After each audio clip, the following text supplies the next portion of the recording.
Le petit Émile, 2 ans et demi, est introuvable dans la zone du Haut-Vernay depuis 3 semaines maintenant. Alors que les gendarmes continuent leur enquête sur place, François Daoust, expert criminalistique, a confié à nos confrères du Figaro ce samedi 29 juillet 2023 ce qui pourrait compliquer la tâche des forces de l'ordre. Mais qu'où est-il arrivé à Émile, 2 ans et demi, qui a échappé à la surveillance de ses grands-parents le 8 juillet dernier en fin d'après-midi? L'enfant, issu d'une grande famille qui était réunie au Haut-Vernay dans les Alpes de Haute-Provence ce jour-là, est décrit comme particulier et débrouillard par ses proches.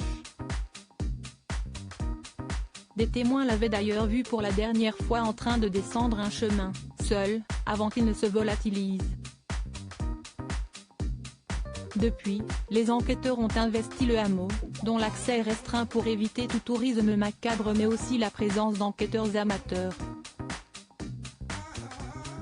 Interrogé par nos confrères du Figaro samedi 29 juillet 2023, le général François Daoust, expert criminalistique, a livré des détails sur cette enquête qui semble toujours au point mort aujourd'hui. Les pistes sont nombreuses, s'y est-il. Les enquêteurs ont déjà interrogé un certain nombre de personnes, parfois plusieurs fois, et ils ont des éléments qui leur sont recoupés ou au contraire qui divergent.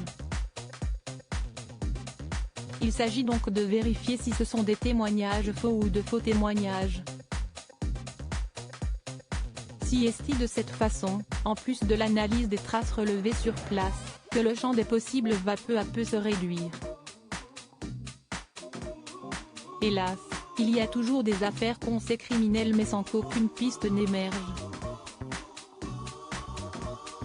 Des vérifications bien sûr nécessaires, certains témoins pensant pouvoir aider les forces de l'ordre grâce à des souvenirs erronés. Le témoignage faux est celui de quelqu'un de sincère qui croit avoir vu à un instant et en un lieu donné, quelque chose. Si est-il son cerveau qui le trahit, explique-t-il. Un faux témoignage, si est-il quelqu'un qui sait quelque chose et qui travestit la vérité. Aucune trace d'Émile depuis 3 semaines. Depuis 3 semaines, les enquêteurs n'excluent aucune piste. François Daoust a ainsi évoqué dans ce même entretien la possibilité d'un accident avec un engin agricole, qui aurait pu happer le garçonnet sans même que le conducteur s'en aperçoive. Subsiste aussi un doute quant à un enlèvement, seul espoir aujourd'hui que le petit Émile soit encore vivant. Aucun indice n'a filtré depuis sa disparition, malgré les analyses, les convocations d'habitants de la zone et les fouilles sur place.